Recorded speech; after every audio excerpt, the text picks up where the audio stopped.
Trump lying about when he says he has achieved historic employment for black Americans? Where at? First of all, we've been under COVID for the whole damn year. What historic employment has Donald Trump got? See, he's lying. He's lying. This is a damn lie, brothers and sisters. This is a damn lie, brothers and sisters. This is a damn lie, brothers and sisters. What employment is he talking about? Number two, security. By signing into law the celebrated First Step Act, Donald Trump has brought common sense criminal justice reform to the American people for the first time in decades, while ensuring that our streets and communities are safe for families. You ain't done nothing. That First Step Act hardly does anything. It only deals with solved crimes. It only deals with solved crimes. It's not really helping the brothers and sisters who are behind bars for long-term drug offenses. It ain't doing nothing for those who have long-term drug offenses. You ain't doing nothing about all those young millennials who are going to be in jail for the next 10, 20, 30 years on nonviolent drug offenses. That First Step Act is a bullshit act. That First Step Act is a bullshit act. And then you say, ensuring that the streets are safe. How is Donald Trump ensuring that the streets are safe when you wouldn't even speak out against police genocide? Donald Trump has never said a word against police genocide. Why would I be voting for him? Why would I? Donald Trump talking about he made the black community safe. How has Donald Trump made the black community safe? He's a damn liar. He's a damn liar. You letting the police kill our brothers and sisters? You letting the police kill our brothers and sisters? You refuse to hold the police accountable. You won't even speak up against black genocide. You won't even speak up against police assassination. And you talking about you made the community safer. Who you think you playing with? Let's go to pillar number 3. I'm reading straight from it. I'm reading straight from the Platinum Plan. Prosperity. As the first president to provide long-term funding of HBCUs, this administration continues to seek immediate and generational advancement for black Americans. Really? Let me check something. Let me check something real fast. Donald Trump, HBCU funding. Because I know this is some more nonsense. Donald Trump, HBCU. Donald Trump signed a bill that will permanently provide $250 million a year to the HBCUs, along with dozens of other institutions that serve large shares of minority students. I'm going to read that again, and I want to see if y'all can detect the deception in what I just said. Did y'all hear it? Did y'all hear? It's the double talk. It's the traditional double talk of the European. It's the traditional double talk of the European. I'm going to read it again, and I want you to see if you can pick up the double talk. Here we go. Donald Trump signed a bill that will permanently provide more than $250 million a year to the nation's historically black colleges. Right? That sounds good, don't it? That sounds good, don't it? Now listen to the other part. Listen to the other part. Along with dozens of other institutions that serve large shares of what? Minority students. Along with dozens of other institutions that serve large shares of what? Minority students. In other words, brothers and sisters, this bill reads like the 13th Amendment. This bill reads like the 13th Amendment. The 13th Amendment says slavery shall not be legal in these territories except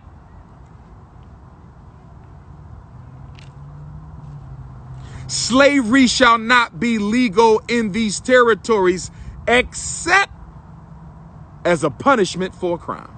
See that? You promise this in the first part of the pledge, and you take it all back in the second part of the pledge. Donald Trump says $250 million for HBCUs in the first part of the pledge. In the second part of the pledge, he says, along with dozens of other institutions that serve large shares of minority students. In other words,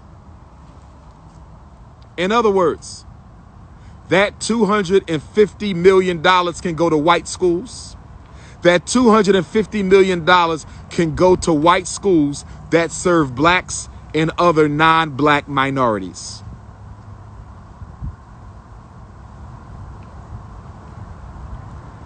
You can fool most of the people all the time. You can fool some of the people some of the time. You can't fool Dr. Umar none of the time.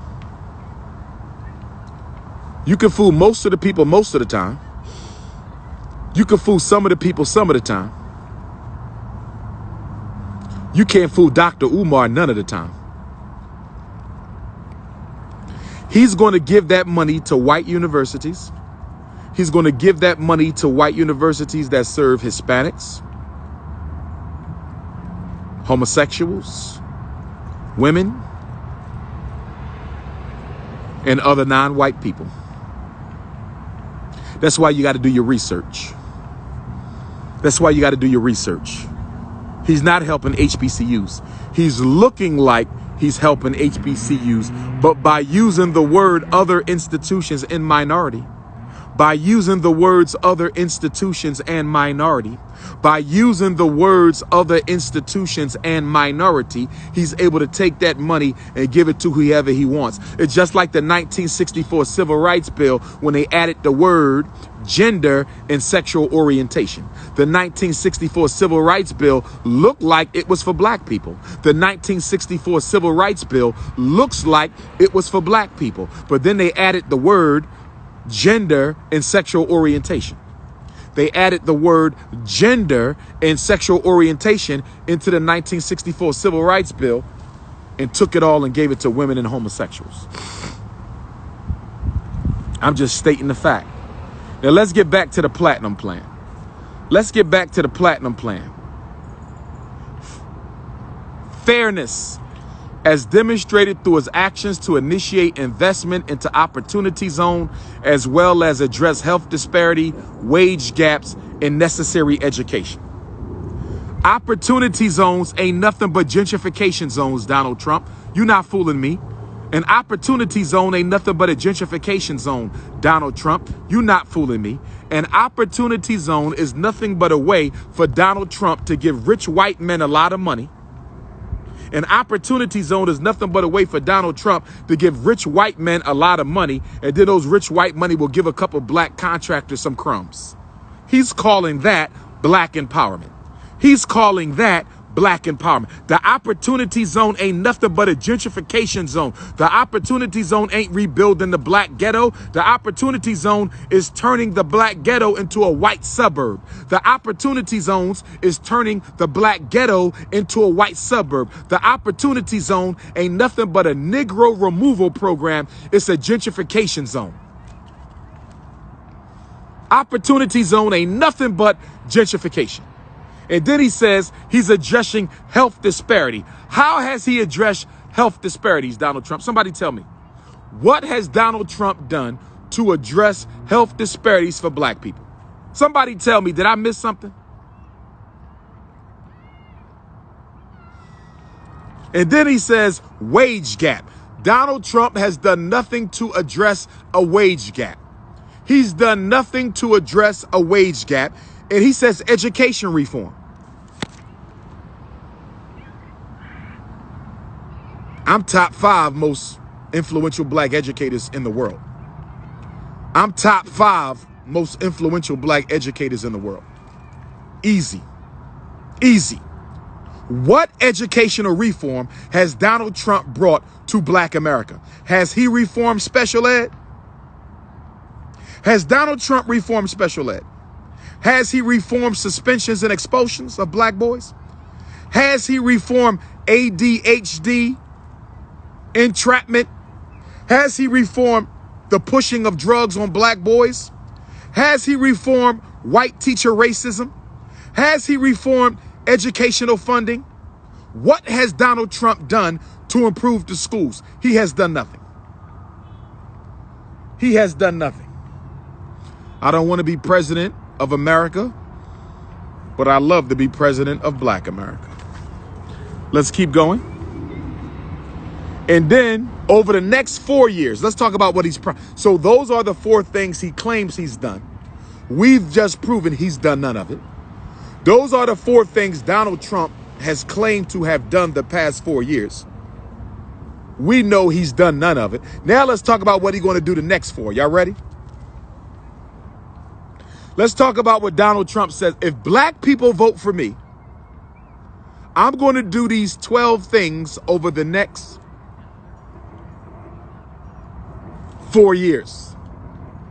Number 1, he says he's going to create 3 million new jobs in the black community. 3 million new jobs in the black community. Let's see now. 3 million new jobs, right? Let's do some simple math. Let's do some simple math. 3 million divided by, 50 million blacks in America divided by 3 million jobs equals 1 out of every 17 black people will get a job. Does that sound like a solution, even if he does it? There's 50 million American Africans.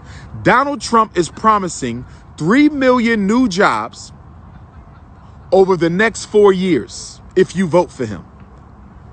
There's 50 million of us, but he's going to create 3 million new jobs if you vote for him. And if you divide 3 million new jobs into 50 million black people, 1 out of every 17 black people will get a job. 1 out of every 17. 1 to 17. That's not half the blacks. That's not a quarter of the blacks. That's not even 5% of the blacks. And then on top of that, he doesn't even tell you what kind of jobs. McDonald's, Burger King, what kind of jobs is he going to create? He don't say anything about business grants. He don't say anything about business loans, but jobs. He's going to create a way for you to get your labor exploited by some white man who owns the business. He's going to create a way for you to get your labor exploited by some white man who owns the business. He's a damn joke. And you a joke too, if you support that. He's a damn joke. And you a joke too, if you support that.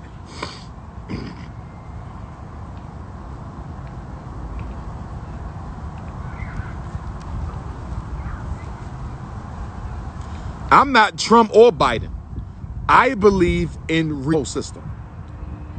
See, I'm not one. There you go again with that narrative. So who do we vote for, Dr. Umar? Donald Trump, Joe Biden. Go ask that to the Coon Illuminati. Go ask the Coons that question. Don't ask Dr. Umar that question, because I have rejected the whole system of European white supremacist democracy. No matter who wins tonight, white supremacy wins tonight, and black people lose. No matter who wins tonight, white supremacy wins tonight, and black America loses. No matter who wins tonight, white supremacy wins, black America loses. So don't ask me which one should you vote for. I'm not in that dichotomy. I'm for African liberation. So I can't answer that question. I'm for African liberation, and neither one of them are dealing with it. I've told you over and over again, there are 5 major problems that affect black people. Donald Trump not dealing with none of them. Joe Biden not dealing with none of them. There's 5 major problems that affect black America. Donald Trump isn't dealing with any of them. Joe Biden is 500,000 black-owned businesses. Let's do the math. Let's do the math. There's 50 million of us divided by 500,000 black businesses that Donald Trump is going to create. 1 out of every 100 black people will be given, 1 out of every 100 black people will be given a business. Is that a solution? There's 1% of black America. 1% of black America will be helped to open a business by Donald Trump if y'all re-elect him. 1% of black America will be given a business. And he don't even tell you what kind. Water ice stand, hot pretzel stand, licorice stand. What kind of businesses we talking about here, Donald? What kind of businesses are we talking about here, Donald? And then he says he's going to commit to working on a second step act. In other words, I didn't do enough to help the blacks in prison, so I'm going to act like I'm going to do more my last year when I don't have to be accountable to them. I did nothing for black folks my first 4 years, but if they re-elect me, I'm going to do something for them my last 4 years. Who believes that? Who believes that? Who believes that? Access to better education and job training. What kind of jobs, Don? Job training? Are you going to bring back the carpentry program in the black inner city high schools? Are you going to bring back the electricity program in the black inner city high schools? Are you going to bring back the HVAC program in the black inner city high schools? Are you going to bring back the masonry program, the welding program, the computer building and networking program, the inner city black high schools, Donald Trump? Are you going to bring back the trades? No, you're not. You're not going to bring back the trades, Donald Trump. You know why? Because you were endorsed by many of the trade unions, just like Biden. You guys were endorsed. Y'all split the trade unions, and the trade unions don't want young black men and women being trained in high school because it eliminates their monopoly on who gets hired to get the contracts. The trade unions don't want the electrical program back in the hood. They don't want the plumbing program back in the hood. They don't want the HVAC program back in the hood. They don't want the roofing program, barbershops and the beauty shops, but they don't want nothing else back in the black high school, because if you train black men, they're going to have to give black men jobs, and they don't want to do that. The best way to not give black men a job on these contracts is to make sure they don't have the licenses. The best way to give black men's job, to keep black men from getting jobs on these contracts to build these projects, is to make sure they don't have the training. Donald Trump, you are a liar. And Joe Biden, you're not much different. Donald Trump, you are dishonest, and Joe Biden isn't much different. Let's keep on going. Give black churches, listen to this. He's going to take a page out of former President George W. Bush's book. Donald Trump is going to take a page out of former President George W. Bush's book. Donald Trump is going to take a page out of former President George W. Bush's book. He says he's going to give black churches the ability to compete for federal funding for their community. He's going to give black churches the right to compete for federal money. That's what George W. Bush did when he beat Al Gore Y2K election. They turned the black church into the FBI. They turned the black church into the FBI. They turned the black church into the FBI faith-based initiative. Donald Trump is going to empower the faith-based initiative. If you want to know why the black church doesn't do anything for black people, if you want to know why the black church doesn't do anything for black people, if you want to know why the black church doesn't do anything for black people, look no further than the faith-based initiative. Look no further than the faith-based initiative. The faith-based initiative allows the black church to compete for black money. And the only reason why he put that in there is so these thirsty ass pastors and imams, the only reason why he put that in there is so these thirsty ass black pastors and imams, the only reason why he put that in there is so these thirsty ass black pastors and imams will force their congregation to vote for Donald Trump, hoping they're going to get some of that shut up money. The only reason why he put that in there is so the black pastor and the black imam will go into the masjid on Friday and the church on Sunday to force black people to vote for Donald Trump so they can get some of that shut up grant money. Grant money is shut up money. That's why we don't take none at FDMG. Grant money is shut up money, and that's why we don't take none at FDMG. Grant money is shut up money, and that's why we don't take none at FDMG. So Donald Trump is telling the black church, if you help me win, I will give you some grant money to keep you out of the mass incarceration struggle, and keep you out the miseducation struggle, and keep you out the gentrification struggle, and keep you out the police genocide struggle, and keep you out the access to wealth struggle.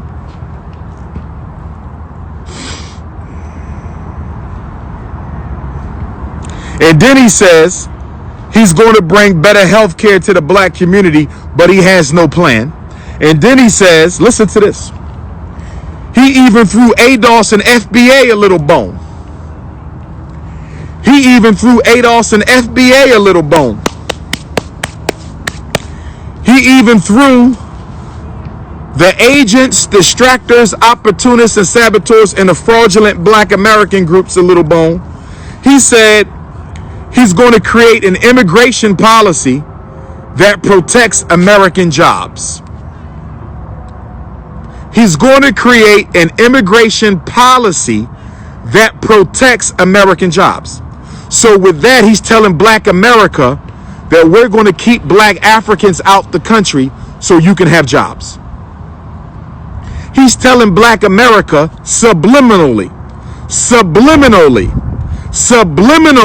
he's telling black America that if you vote for me, I'm going to keep Africans out, continental Africans out of America so y'all can have a job. But Donald Trump, my African immigrant brothers are not a problem for me. Donald Trump, my African immigrant brothers and sisters ain't doing nothing to hurt me.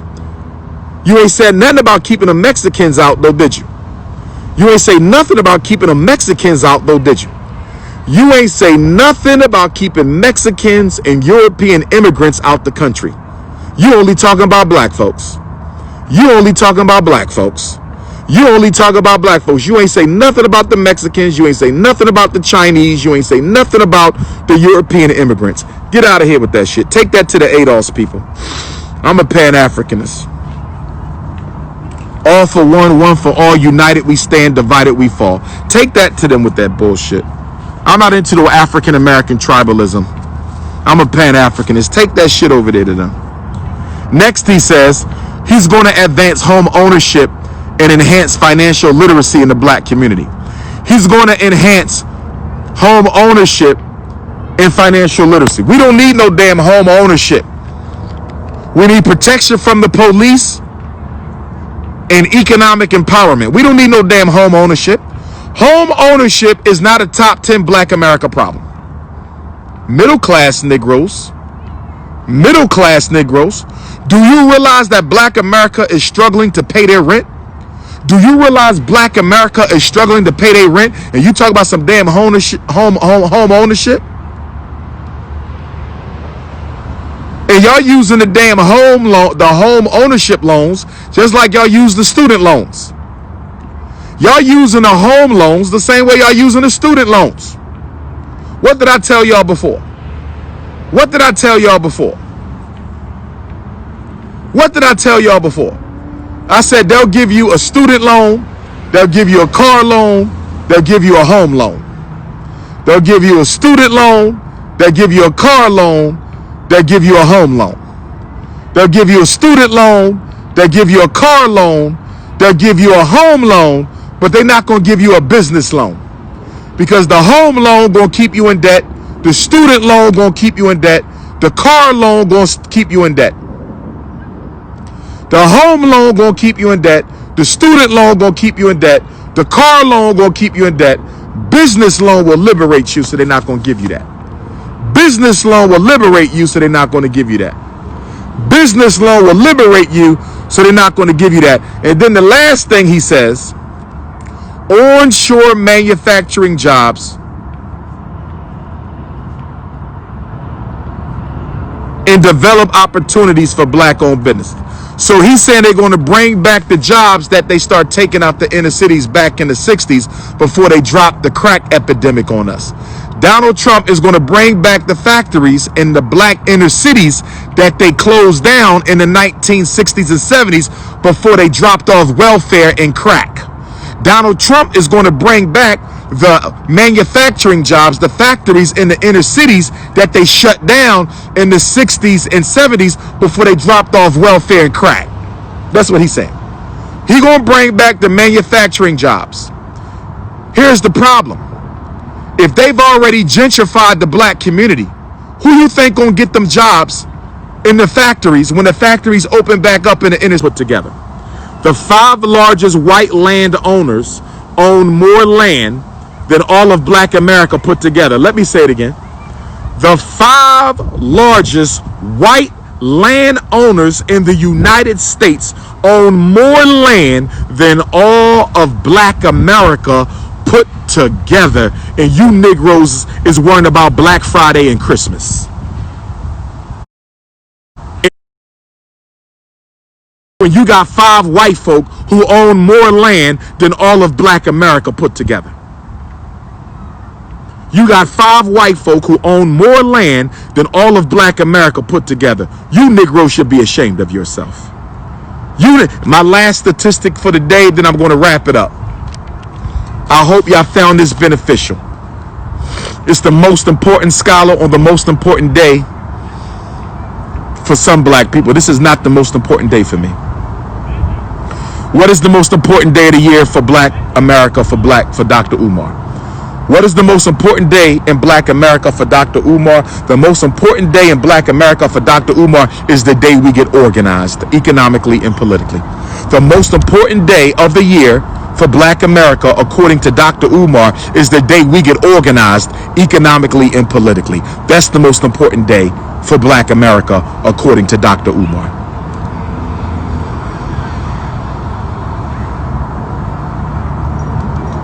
Here's my last statistic. 200. Listen to this statistic.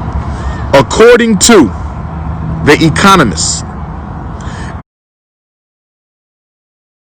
it would take 228 years for the average black family wealth to accumulate and equal the average white family wealth. I'm going to say that again. I hope you heard what I just said. According to the researchers, it would take 228 years. That's a quarter of a millennium. Almost 2.5 centuries. According to the research, it will take 228 years for the average wealth of the black family to equal the average wealth of the white family, and you weren't about the voting. It will take 228 years for the average wealth of the black family to equal the average wealth of the white family, and y'all weren't about Joe Biden and Donald Trump.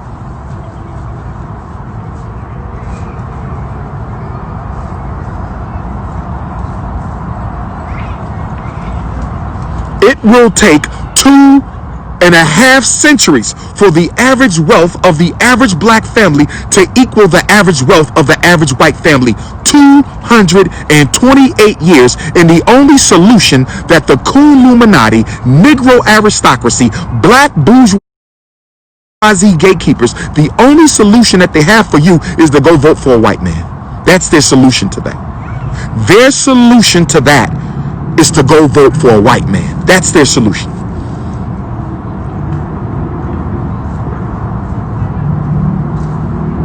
We start with the National Black Independent Party Convention next year. We start with the National Black Independent Party Convention next year. Who wants to host? Who believe that they have the energy and the commitment and the confidentiality? What city should we host the first annual National Black Independence Party Convention? Where should we host it at? Where should we host the National Black Independence Party Convention? Where should we host it? Where should we host the very first National Black Independence Party convention? Where should we host the convention?